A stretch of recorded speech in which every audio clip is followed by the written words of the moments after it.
Hey friends, it's Julie from Planted Crate, and I just wanted to check in and give you a little peek at some of the things I've been working on for my shop. As some of you are already aware, I recently brought these lightly lined monthlies to my shop. You can see I have fold-out versions in all of the smaller sizes, and then I like to do a month on 2 page for personal wide, half letter, and A5. Those are my larger sizes.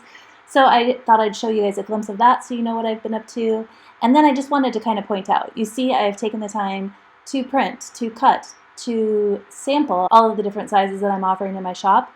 And this is a little bit hard to maintain. I don't know if I'll be able to do this throughout all the listings in the future, but I feel like it's a fun exercise for me as well as a useful one. I'm able to test and see, if I design this in a pocket size, can people even use it? Is it practical? And as I use it, I'm able to say yes or maybe not, and maybe I won't bother releasing it in a smaller size. My latest release that I'm bringing to the shop is this week on 2-page halfsies, which isn't new to my shop, but this variation is. And I'll talk a little bit more about what I love about this one as I go throughout this video.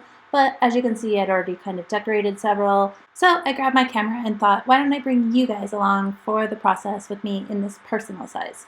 I'm hoping that it will give you guys some ideas and inspiration on whatever size you're using, how you could put these to use in your own planner. All right, let's get to it. Okay, right off the bat, I am going to mention that I am hosting a Stamp Your Planner Challenge for the month of July. I'll add the hashtag here. So you can see that I started my page off with that, and here I'm sharing some really planner-friendly inks from close to my heart. And it's just, stamping is one of my favorite things to do in a planner, but you're going to see that I use it in combination with stickers all the time. So the challenge is like, use whatever you want, however you want, but just stamp in your planner. Without hesitation, I would say that probably the favorite way I stamp in my planner is to add the dates. And I've talked about this in a separate video, so I won't beat a dead horse. But you can see I'm just using the Studio Calico, like an older monthly stamp set. It fits in that margin well, so that's what I choose, how I choose. I just try to find something that's size appropriate for this space.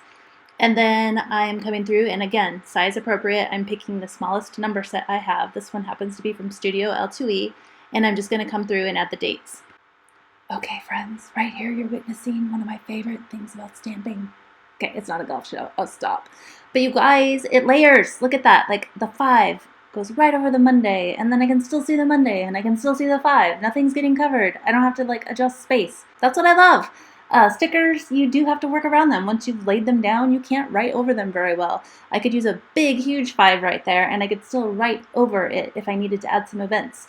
And you're witnessing one of my not so favorite things about stamping. Okay, yeah, let's just talk about it. It's not going to be perfect.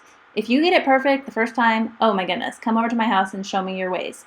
But the truth is that it's just imperfect. By the end of this page, though, I promise you that the 7 dipping down below all the other numbers probably won't bother you. If it does, then maybe stamping isn't for you, but I don't notice it at the end. My biggest tip for that, though, is to use light colored ink when stamping. If you make a mistake, it will not just jump out at you on the page. It's just kind of light, it blends in, and that's a tip that I feel very familiar and very confident in because I've had a lot of mistakes over the years. It's okay. Now, as you saw in the samples that I shared with you early on in the video, I kind of am following a similar theme. I am going to be out of town these dates, and so one of my favorite ways to indicate that in my planner is just to washi across the dates. I feel like it's a really good visible mark of like something's happening over these events. See, I pull out my pocket here and show you. I chose a narrower washi in my smaller pocket size, but I felt like I had enough space here to do a big full washi in the personal size, so I did it. You're gonna see that I use stamps, I use stickers, but sometimes it's just like a write the event directly on the page, come back over it with a marker, and call it good kind of thing. I'm not always super conscious of this, but I do try to not include a sticker or a big point for every event because I feel that they'll all blend in together. So I'm trying to be selective. Of course, as I say that, I'm dragging out my sticker book to grab stickers. So, let's just keep it in perspective. I really love these Planner Fluent dewdrops, and what I love about them is that they layer really nicely with the icon stickers that I typically use from the planner spot. So you're going to see we were going to drive, you know what, now we're flying, so I can grab an airplane now. But I stuck this down, and then I wanted to layer it with a little car, and I just couldn't find one within the stash that I brought to film this. So it goes without the icon, but you'll see the combination later on in the video, so just hang on, you'll kind of see a better image of what I'm talking about. But that's the idea, is that a little icon will go over that eventually. So what you're going to see here is me using these cute little word stickers from Paper Panda. They're adorable. But what I want you to see is that I have set a deadline. I've set a deadline for July 9th. I want to release some new inserts in my shop. The funny thing is that I might say that, and then I can kind of just like space all of the things that I need to do to prepare for that.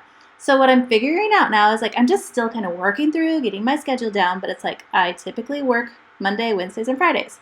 Well, this week, clearly I'm not going to be around to work on Friday, so I'm kind of bumping things back. So what I'm doing here by using stickers is just mentally going through my week and saying, you know what, I can't work like usual on Friday, so I need to bump what I would normally do on Friday to Wednesday. And what I would normally do on Wednesday, I have to work on Tuesday and Monday. And part of that is because I have appointments that I've juggled up on Tuesday and Wednesday, so I can't have like full work hour days there. So I'm just kind of explaining that like, yeah, it can be all about just using stickers and pretty markers, but I want you to know that there's thought that's going into those stickers. And this is where I'm kind of able to like tangibly walk through that process in my mind. These stickers are like physical reminders and helping me like break down my day and think it through. Again, I will mention that I have planned this week like 4 times, so it's coming more naturally here. In the actual beginning process, it took me a little more time to figure that out. I recognized like, oh wow, I scheduled appointments on days I shouldn't have. But it's kind of like, okay, so what are you going to do and how are you going to make it work? So that's kind of what I'm doing here. I'm just typically like trying to work backwards. Like once I set that deadline, then I'm going, okay, what do I need to do? And I'm really proud of myself. I feel like I have kind of a good system. It's allowing me some breaks. So my tendency is to like, I would work 24 hours a day for 4 days and just be like, yeah, and then totally burn out. So this is kind of my way of like typically spacing myself out.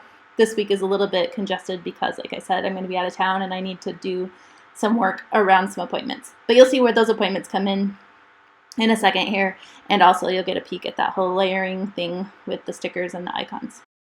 All right, digging through my sticker book again, and now I'm pulling out this shape from Planner Fluent. I really like that like soft square, and I decided to add some appointments in using this one and layering with the appropriate icons. I have loved this July kit from the Planner Spot. I actually purchased it through her kit, and then I went ahead and actually purchased a whole nother sheet and some more because I just felt like it really worked with a bunch of these neutrals that I was using in my planners for my samples. So I'm pulling out this kind of branch sticker. I thought it would be nice to just introduce a touch of color. Sometimes pink and gray can become so neutral, pink, gray, black, that it's just a little bit blah to me.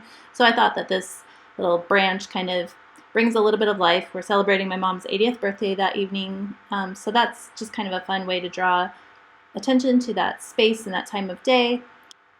And then probably subconsciously, but I tend to grab my next one is like a very neutral circle stamp just from that July monthly stamp set. I can't do like a square around that sticker because I've already put it on there. So again, like stamping is just a really great way to work around a sticker. I can nuzzle right up to it but not actually touch it. And it looks wonky there. It will dry a little bit better, but I'm just going to use that to add a little reminder for me to water all my special needs plants because we're leaving town for a few days and I just want to give them a big, deep watering before we head out. I know that several of you are familiar with the halfsies. I've seen you guys using them. Tracy, you've been using them for months. And I just want to point out here, obviously you can see there are 4 lists across the bottom in this version, and I have titled them to work for me. Like if those titles absolutely don't work for your life, let me know. We could always make some adjustments, but these are really good ways for me. They're literally like questions on a page. Like, hey Julie, what do you need to buy this week? Hey Julie, do you have any errands to run? I think that those lists make this insert super functional, at least for me, but I'm about to show you a flip side of that as well. Like when one of those lists, you just know, I'm not going to need this much space this week or ever. I don't know how you want to look at it. But that's an opportunity to go ahead and add a little bit of deco in that space if you really just want that, place and placeholder for creative things. So for instance, this week I know I'm going to be out of town. I don't have a lot of errands to run or things that I need to go purchase. So I take that opportunity to repeat that beautiful branch sticker and put it down in a full box towards the bottom of my my to buy list. And then I just work in like 3s typically, like for something that bold. So you can see that I just grab another sticker off the kit, and I didn't want them all facing the same direction, so I was determined to have that one twist off to the right, and I just threw it there to kind of create a visual triangle. So again, I will reiterate that those titled lists are really helping me out. They really drag the ideas out of my head help me get them down onto paper. I don't want to repeat all of the tasks above that I've already added into my days for work. So I go ahead and just leave those up there, but I do add a couple of other things that I want to get done. And that just kind of helps prod me along and help get those ideas out and help me think through the tasks that I actually need to get done each week. You see I'm kind of pointing up there on Monday, Tuesday, and I'm realizing, oh yeah, Jake is still going to be here in town. He's my son. He's driving up for the weekend. So I wanted to just kind of lightly throw something in there. Again, not a sticker, not washi, because it will just look too congested. So I do this really light gray line. I kind of wanted it to look more like a cool brush stroke. Didn't quite pan out, but it's fine. And I just handwrite in that he's home and he's going to be there. I think I even got those dates wrong. Quite frankly, I think he might leave Tuesday morning. So it looks like he's there the whole day on the 6th. He's not going to be there for my mom's birthday. Kind of sad, but he has to get back to work. Okay, very quickly here, I also just wanted to remind you, like, all these awesome like header stickers that are out there. These happen to be from the Planner Spots monthly kit. That's another option. Like, say those titles really, really don't work for you, and you know, these ones work better, although there is some repetition there. You can just lay those down. They fit in that space. I think most headers will. Just wanted to throw that out there as an idea, just to show you that they are versatile and that there are options. So I think that wraps up this plan with me. Everything's covered. I am going to point out really quickly here that I need to punch and I need to find that icon sticker. But other than that, I did want to mention that this new release is called a bookmarked release in my mind. So it comes with this option to print this notes page on the front and the back. It does not include that pink sticker. That's a sticker.